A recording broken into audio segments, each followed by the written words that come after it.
Deklarata e sotme e drejtorit përgjithshëm të Policisë së Shtetit Skënder Hita nuk tingëlloi si komunikim institucional për rendin publik. Tingëlloi si një konferencë politike, e ndërtuar për të kriminalizuar zemërimin qytetar dhe për t'i vënë uniformës së shtetit një detyrë që nuk i takon. Mbrojtjen e reputacionit të bizneseve që perceptohen si të lidhura me pushtetin.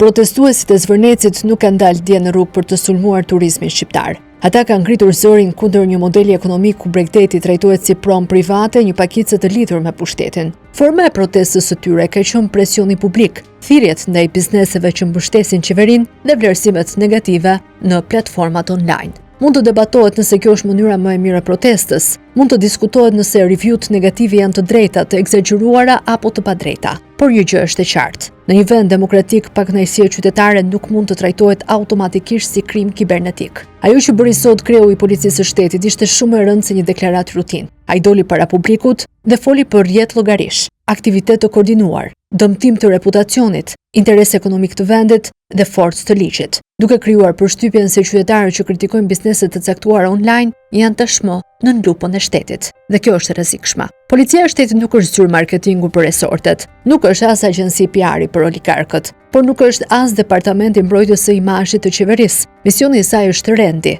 siguria, jeta, prona dhe ligji. Jo yjet në Google, jo reputacioni online i bizneseve pranë pushtetit, jo frika e qeverisë nga një protestë që po zhvendoset nga rruga në hapësirën digjitale. Nëse ka kallëzime konkrete, le të hetohen sipas ligjit. Nëse ka prova për ndërhyrje të palishme, falsifikim identitetesh, përdorim botesh, kërcënime apo dëme të provueshme, le të veprojë prokuroria. Por drejtori i policisë nuk mund të dalë në një konferencë dhe të shpallë publikisht një lloj alarmi kombëtar për review-t negative. Ndërkohë që vetë deklarata e tij pranon se materialet procedurale do t'i referohen prokurorisë. Pra pyetja është e thjeshtë, nëse prokuroria ende nuk është vënë në qendër të veprimit procedural, mbi çfarë baze po flitet për identifikim llogarish, analizë lidhjesh, gjurmim infrastrukture teknike dhe verifikim masiv profilesh? Këtu nis edhe problemi më i madh. Në një shtet ligjor, policia nuk mund të sillet si gjykat, si prokurori dhe si eksperti i reputacionit privat njëkohësisht. Ka një kufi të qartë mes monitorimit publik të hapësirës online dhe hetimit procedural që prek të dhëna, llogari, identitete dhe prova digjitale.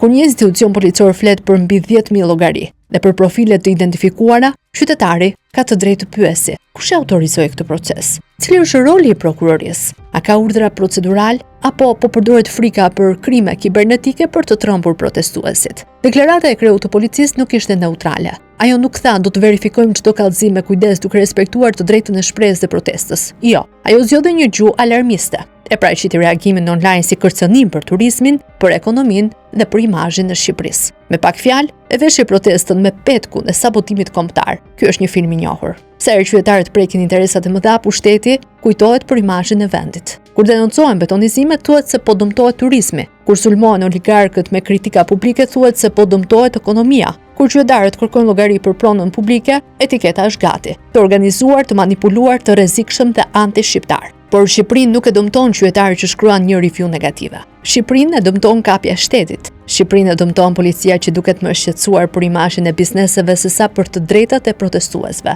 Shqipërinë e dëmton fakti që institucionet reagojnë me shpejtësi kur preken interesat e të fortëve, por heshtin ose zvarriten kur qytetarët ankohen për grabitje pronash, dëme mjedisore, tender të dyshimt apo abuzime me Bregdetin. Kreu i Policisë së Shtetit duhet të japë shpjegime dhe jo leksione. Duhet të sqarojë nëse verifikimet për llogaritë online janë bërë mbi bazë të kallëzimeve konkrete dhe nën drejtimin e organit të akuzës. Duhet të tregojë se si do të ndahet një qytetar real që shpreh pakënaqësi nga një llogari e rreme që mund të përdoret për manipulim. Duhet të garantojë publikisht se askush nuk do të intimidohet për shkak të bindjeve politike, protestës apo krizës ndaj bizneseve të lidhura me pushtetin. Sepse sot mesazhi që morën qytetarët ishte i kundërt. Kujdes çfarë shkruani, kujdes kë kritikoni, kujdes cilit biznesi i vendosni një yll, sepse shteti po ju sheh. Ky nuk është rend publik. Ky është presion. Në vend që policia e shtetit të vendoset mbi palët, ajo rrezikon të duket si palë. Në vend që të mbrojë të drejtën e qytetarëve për protestë, ajo del me një deklaratë që jep përparësi frikës së bizneseve nga opinioni publik. Në vend që të ndajë qartë krimin nga kritika,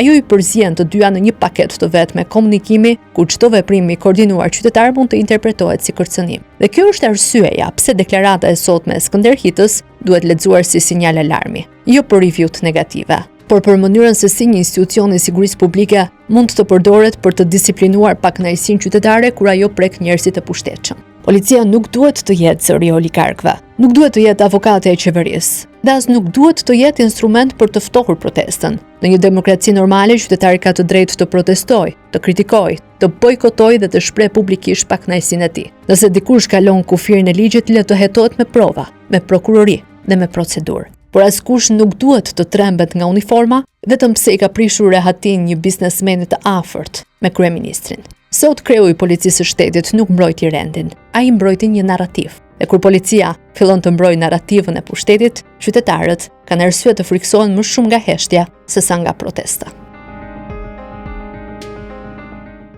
Ju pëlqeu kjo video? Atëherë bashkohuni me ne. Na ndiqni në Instagram, Facebook dhe TikTok dhe bëni subscribe në YouTube. Klikoni like dhe share dhe aktivizoni njoftimet për të mos humbur asnjë video të re. Faleminderit për mbështetjen.